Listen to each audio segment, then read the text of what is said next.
The unconscious tells you what is happening. Consciousness decides what you will do with it. There's a cruel truth that most of us choose to ignore. You are not entirely you. Every day you wake up with a heaviness on your shoulders, a nameless exhaustion. You go to work, you interact, you laugh, but deep down, something is being drained drop by drop. You ask yourself, why am I this tired when nothing significant has happened? We often blame work stress, our own fragility, or worse, we diagnose ourselves with anxiety or depression.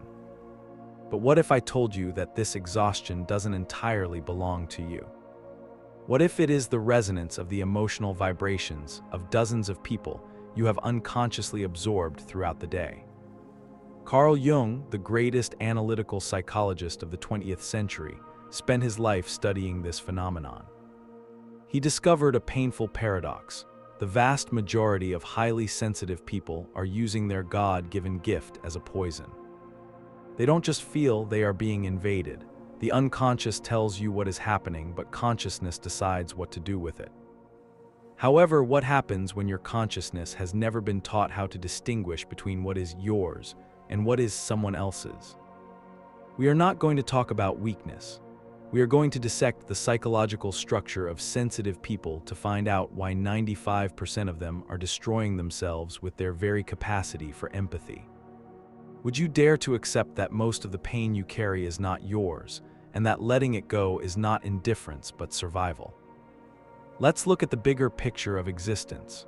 We are born as separate entities, enclosed by a layer of skin, the only physical boundary separating us from the world. But in the psychological realm, does that boundary truly exist? For the sensitive person, the answer is usually no. They live in a state of constant permeability. This is a serious existential problem, ego erosion. When you cannot distinguish your own emotions from the emotions of others, you gradually lose your identity. You become a walking mirror, reflecting the wounded inner children, the repressed rage, and the secret fears of anyone who passes through your life. Why is this issue so profound? Because the human ego needs a solid core to exist. If that core is dissolved into the ocean of others' emotions, the human being falls into a state of unauthentic existence, a concept the philosopher Heidegger once warned about. You live the life of others, carry the pain of others, and ultimately die the death of others while never truly living your own life. The tragic mistake here lies in this. Sensitive people often conflate empathy with fusion. They believe that to love, to understand, they must let others step into and reside within their own minds. This is a structurally destructive psychological error. It is like leaving the front door of your house wide open for anyone to walk in, sleep in your bed, eat the food in your fridge, and leave a mess behind when they go. When you return home to yourself, you find only exhaustion and chaos, not knowing who the culprit was.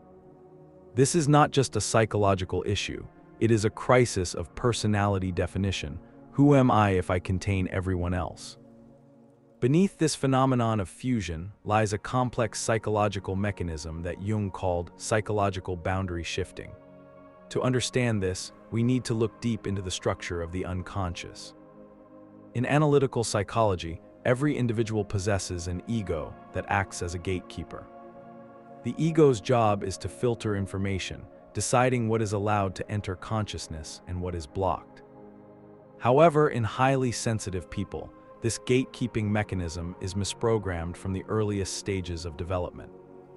Imagine their nervous system like fragile, thin skin rather than thick hide.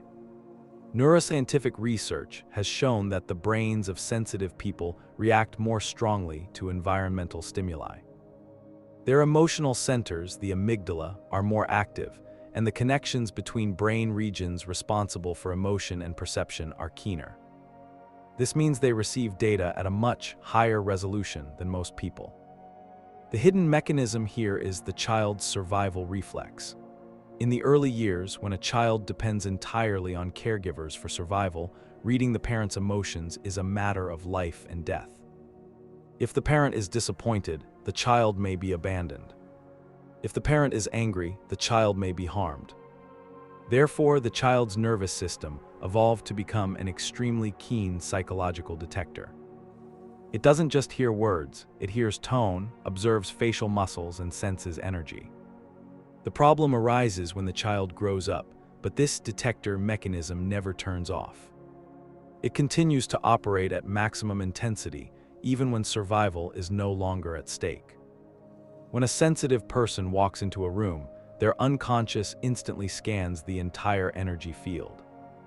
They absorb a colleague's tension, a boss's insecurity, and a stranger's sadness. But unlike a professional psychologist who knows how to observe without intervening, sensitive people frequently perform a deadly unconscious maneuver. They identify. They see someone anxious, and instead of thinking, "This person is anxious," their unconscious screams, "I am anxious." This identification happens faster than the speed of thought. In that split second, the ego boundary is erased. This is the absorption versus perception mechanism. This is the root of all suffering that sensitive people endure.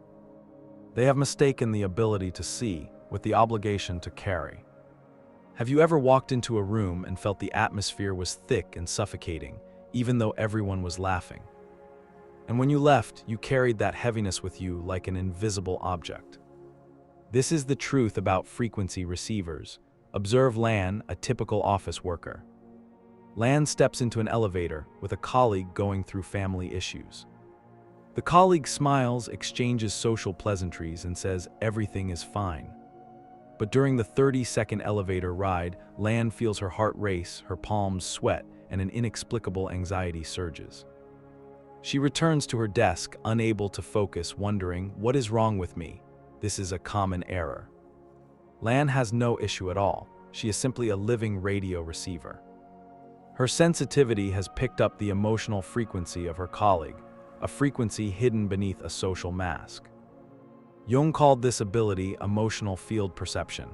In physics, every object emits energy. In psychology, every emotional state creates its own energy field. Sensitive people possess a special receptor for these fields. However, the absorption mechanism operates on the law of resonance. When one string vibrates, another string at the same frequency vibrates with it. When Lan stands next to someone vibrating with anxiety, her emotional state automatically resonates with that person. Sadly, instead of recognizing it as external resonance, Lan's ego immediately labels it "my emotion." This leads to reverse possession. The other person's emotion possesses Lan's mind, and she becomes an involuntary host. Jung once warned, "The life of the unconscious is the life of the unlived." Lan is living the life of the chaotic emotional vibrations around her without knowing it. Imagine a sensitive mother named Hang. Every day, Hang takes her child to school. She sees the worry in a father's eyes at the school gate. She feels the rush of the taxi driver. She catches the exhaustion of the teacher. By 8 a.m., Hang's emotional container is already full of other people's material. She comes home, her husband asks a harmless question, and she explodes. Her husband is baffled. "What is wrong with you?" Hang cannot answer. She doesn't know who she is angry at or why she is sad. She only knows she is overflowing. That overflow isn't hers. It is the breaching of a river of emotions she unintentionally diverted into the rice fields of her own mind. The philosopher Arthur Schopenhauer spoke of the existential self as a solitary entity. But for the sensitive person, this solitude is breached by the intrusion of the other. They are no longer an independent subject, but an object of continuous emotional impact. The bitter truth here is, your exhaustion is evidence that you are abusing your capacity for empathy. You are living as a psychological sponge rather than a perceiving entity. You are refusing the responsibility of protecting personal boundaries for fear of being called indifferent. The solution Jung proposed is not to turn off sensitivity. That is impossible. The solution is differentiation. Whenever a strong emotion surges, you must stop. Don't trust it immediately. Ask, whose is this? If it appeared the moment you met someone or entered a place, it is likely not yours. You must learn to look at an emotion like an object in a room, not as the room itself. But is recognizing the source of emotions enough to protect you from the toxicity of others? Why do sensitive people frequently fall into toxic relationships? even when they sense the smell of danger right from the start. There is a painful paradox I often encounter. A sensitive woman named Mai came to me after divorcing a manipulative husband. Looking back, Mai admitted, the first time I met him, I felt a coldness, a vague fear running down my spine. But I ignored it. I thought I was being too sensitive or that I was judging people. This is a repeating pattern. Sensitive people have the ability to detect red flags extremely fast, sometimes within minutes of meeting. But instead of trusting it, they use reason and social rules to reassure themselves. The second ability Jung identified is unconscious pattern recognition. The sensitive brain processes a massive amount of microdata, the way eyes avert, the inconsistency between words and gestures, a tone that is smooth yet artificial. Their unconscious synthesizes this data and delivers a conclusion: this person is not safe. However, a powerful counter mechanism emerges called abandonment of inner knowledge. Why do they abandon it? Because they have been socialized with false beliefs. Good people shouldn't judge others. Everyone deserves a second or third chance. Feelings aren't facts, only logic is trustworthy. These superficial moral dogmas have neutralized the sensitive person's innate survival alarm system. Jung called this moral naivety, a naivety that thinks it is kind but is actually self-destructive. Look at Tuan, a sensitive and compassionate man. Tuan meets a new partner in a business project. His intuition warns him that this person has an honesty issue, a slippery quality to their communication. But Tuan suppresses the feeling. He thinks, I shouldn't distrust a partner without evidence. I must keep an open mind.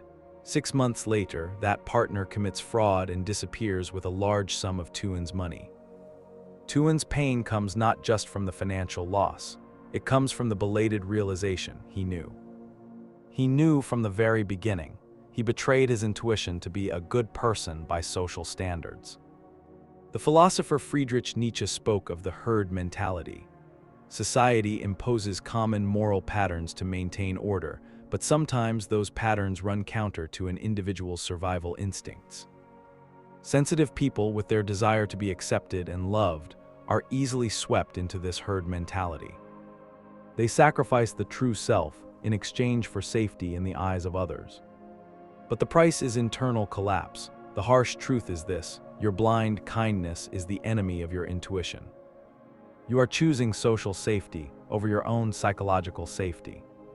When you ignore the inner voice, you are unconsciously sending a message to yourself: my intellect has no value. Jung asserted that intuition is not magic, it is the unconscious's ultra-fast calculation. When you sense danger, trust it. You don't need to announce it to anyone. You don't need to act rudely. You just need to silently widen the distance. That is an act of conscious self-protection. But what happens when you not only sense danger but see the deep wounds, the most painful dark sides of others? Sensitive people don't just read expressions, they read the shadow, Jung's term for the repressed, denied, and unaccepted parts of the psyche. They can sit next to a successful, flashy person and clearly feel their crushing loneliness or hidden hatred. This ability makes them great therapists, but in personal relationships it becomes a deadly trap. They are often attracted to broken people. They see the healing potential within those people instead of seeing the toxic reality. This is the mechanism of romantic salvationism. Sensitive people often confuse understanding the origin with accepting the behavior. They understand why someone became toxic, perhaps due to childhood trauma, abuse. This empathy is so deep it blurs the perception of safety. Jung once said, "You cannot save a person who does not want to be saved." Sensitive people often step into the lives of those carrying heavy shadows with the mindset of a healer. They believe their love and understanding are great enough to transform that darkness into light. However, this is a dangerous illusion. The shadow of another person, if not consciously integrated by them, will be dumped on the person closest to them. Look at Mai, a sensitive girl who loved a man named Hung with a battered past. Mai saw the wounded child inside Hung's coldness. She thought, if I love him enough, he will change. Mai endured Hung's indifference and sudden rages. She explained to friends, he doesn't mean it, he was hurt too. but months passed. My withered, she didn't heal hung. Instead, she was being infected by his darkness. The existential psychologist Rollo may emphasize Dasein, being there. Every person is responsible for their own existence. When sensitive people try to shoulder the emotional responsibility of others, they are stripping that person of their autonomy. The heartbreaking truth is, the ability to recognize the shadow is not a license to become a saint. It is an advanced warning system. When you see someone's shadow, the first reaction should be self-protection, not intervention. Understanding the origin of toxicity does not make it harmless. A rabid dog is rabid because it was mistreated, but it can still bite you. You can have compassion for its situation, but you shouldn't reach out to hug it. Jung proposed the concept of discernment with compassion. You see the whole person, both light and shadow. You have compassion for the pain that created that shadow. But you decide to keep your distance. You refuse to become a sacrificial victim for their darkness. That is the true maturity of compassion. When you have learned to see, feel, and protect yourself from the present, do you have the courage to look ahead? Sensitive people possess the ability of trajectory perception. They don't predict the future like prophets, they extrapolate from current data. They see the small cracks in a relationship, the repetition of toxic behavioral patterns, and the decline of connection energy. Their unconscious calculates the speed of those cracks and predicts the moment of collapse. But the tragedy is, they often choose hope over reality. They sense a friendship withering or a job going downhill. And instead of preparing, they bury their intuition under a forced optimism. This mechanism is called reality rejection, disguised as toxic positivity. Sensitive people often fear that thinking about the bad will make it happen. Or they fear that admitting the truth makes them pessimistic. Jung called this second self-abandonment. They choose to live in illusion because reality is too painful to accept. Look at Fang, he sensed his lover's gradual distance. He saw the shorter texts, the frequent excuses. His unconscious drew the trajectory. This relationship is ending, but Fang was afraid. He thought, I must be positive, I must try harder. He bought gifts, organized anniversaries, trying to rekindle a fire that had died at the roots. 3 months later, she broke up with him. The shock was not the breakup, but the question, why didn't I prepare? The existential philosopher Jean-Paul Sartre spoke of bad faith, when humans deceive themselves to avoid freedom and the responsibility of facing the truth. Sensitive people often fall into this state. The naked truth is, hope does not change trajectory, only action does. If you see a car heading for a cliff, hoping it will fly is meaningless. You have two choices, jump out or steer elsewhere. Trajectory perception is a gift of time. It tells you the expiration date of situations so you can prepare mentally. Jung advised that when you feel something bad is about to happen, don't fear. Use the remaining time to strengthen your inner self, find an exit, or accept the event with more grace. Sensitive people live in a state of borderless resonance. They step into a crowd and feel dizzy. Their biological mechanism originates from emotional contagion. Jung observed that the sensitive nervous system has no natural off switch. They are always on. This leads to chronic energy depletion. The core problem is not that the world is too loud, but that the sensitive person doesn't know how to return. They equate opening the heart with unlocking the door. This is a fatal confusion between apathy and discernment. Jung proposed the method of conscious return. Like leaving work and returning home, you need to perform this journey energetically. After every interaction, take a minute to perform the energy cord cutting technique. Breathe deeply, tell yourself, that is their emotion. This is mine. Visualize a bright membrane surrounding your body, separating you from the outside world. The brutal truth is, your exhaustion is evidence of energy abuse. You are giving what you don't have. Learn to turn it off. Learn to be a solid island in the chaotic ocean of emotions. The sensitive person with multidimensional perception sees the unspoken. They know when someone is lying. And their first instinct is often intervention. They become advice givers. But Jung warned about psychological infringement. When you force others to face truths they aren't ready for, you are invading their spiritual territory. A sensitive daughter sees her parents in a hollow relationship. She intends to expose it, but she realizes her parents have chosen that life for 30 years. They live in voluntary blindness. She chooses silence. She understands their loneliness but doesn't try to change them. That is silent wisdom. Lao Tzu said, "True philosophy needs no words. The final truth, you have no mission to illuminate every shadow in the world. You are only responsible for illuminating your own." Why are the kindest hearts often the perfect bait for emotional predators? In practice, we encounter a painful repeating pattern: the empath and the narcissist. This is a deadly dance. Initially, it is intense attraction. The sensitive person sees in the narcissist a strength they think they can fill with love. But that is an illusion. Jung explained this through healing alienation. Deep inside, the sensitive person often carries a childhood wound, the feeling of not being seen. They project that hope onto the narcissist, who has a sturdy outer shell.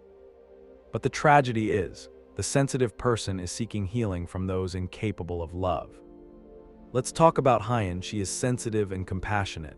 She met Tuan, a charming, ambitious man who was cold.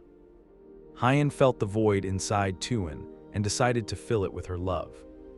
She endured his indifference and sudden rages. 5 years passed. Hyen withered. She didn't heal Tuan. Instead, she started believing his criticisms. "You're too sensitive, you're troublesome." She handed the power to define herself to someone incapable of seeing her. The philosopher Jean-Jacques Rousseau spoke of alienation, when humans lose their true nature to live as others desire. The cruel truth is, you are attracted to people who reflect your unresolved relationship with yourself. Most sensitive people fear solitude. They confuse solitude with isolation. Isolation is painful. Solitude is proactive presence with oneself. Jung introduced the most important concept, individuation. This is the process of becoming a separate, whole individual. For the sensitive, individuation is a painful journey of separating. They must separate from parental projects, social needs, and the crowd's emotions. This requires facing their inferior function. Sensitive people have a strong feeling function but a neglected thinking function. Individuation is developing the thinking function to support feeling, learning to analyze and set boundaries.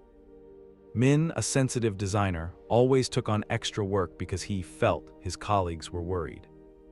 He never refused. In therapy, Min was asked to use reason to analyze if helping brings mutual benefit. Initially, he felt guilty.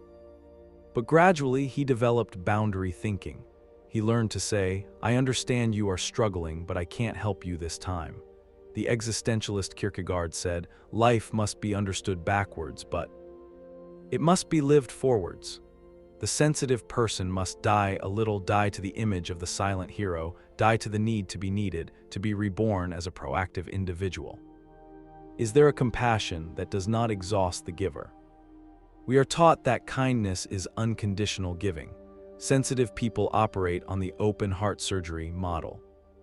But Jung observed a different model in the psychologically mature. They still feel, but with a different quality. It is sharp, boundaried.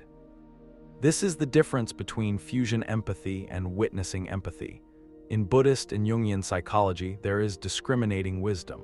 This is the ability to see another's suffering, understand its cause, but not be swept away. Imagine two people by a river. One sees someone drowning, jumps in to save them, and both are swept away. The other sees the same scene, but throws a rope from the bank. They stand firm on land, they save without sinking. Jung called this the transcendent function. It is the ability to hold two opposing polarities, emotion and objective thought. Quinn is a famous psychologist. Every day, she listens to stories of abuse and despair. If she operated on fusion empathy, she would have shattered.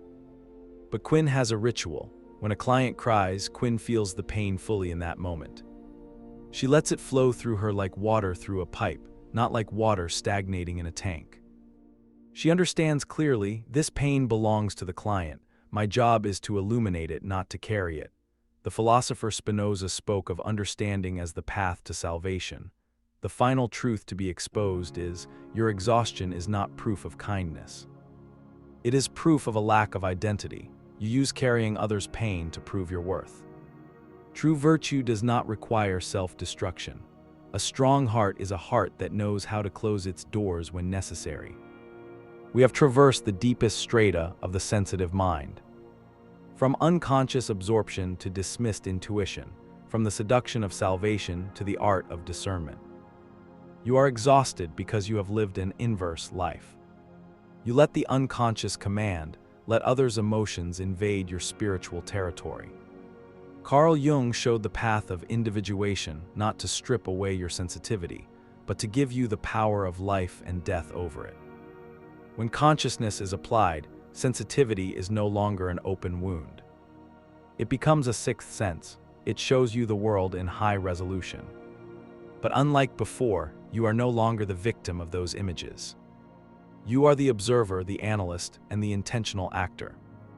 That is the transformation from slave of emotion to master of empathy. This journey does not end when the video turns off. It begins when you step away from the screen and face your reality. I want you to reflect on one question.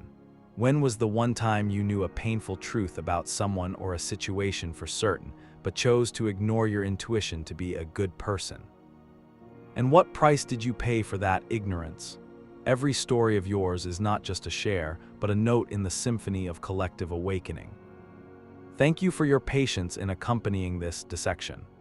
If these words have touched something true in you, continue to explore the hidden corners of the ego, the shadow, and existence. Remember, the unconscious whispers secrets. Consciousness holds the power of choice. Do not let your sensitivity become a burden. Let it become the map that guides the way.